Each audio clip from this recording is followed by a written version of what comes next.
Racing just started. We have Mountain Lake. Pretty quickly restart. Moving up now, Warriors. That is Conqueror in the middle portion. No boundary. Then next online is Princess Cat.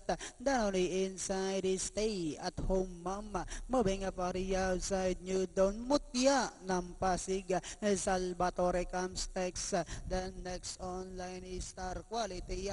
While Ilocos Magic is the early trailer by about 15 lengths of the leader. And as they swing down the back, we have Conqueror by our length and a half. No boundary. Now moving up on the outside. Mountain Lake is racing in third. Then here comes Stay at Home Mom. Then moving up now on the outside is New Dawn. Princess Cat, Star Quality, Mutya ng Pasig, Salvatore second last, while Ilocos Magic still racing in last. Inside the tres octavo, we have Conqueror by our length.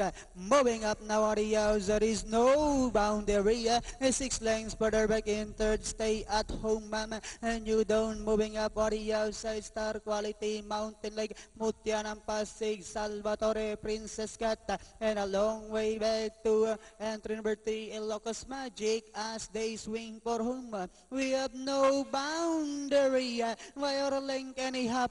Down on the inside is Conqueror. New Dawn now trying to get closer in third. Last 75 meters, the curtain closer belongs to No Boundary.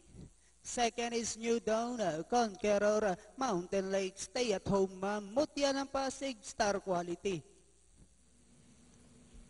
7-8-1-2-6-5. Ganun na magiging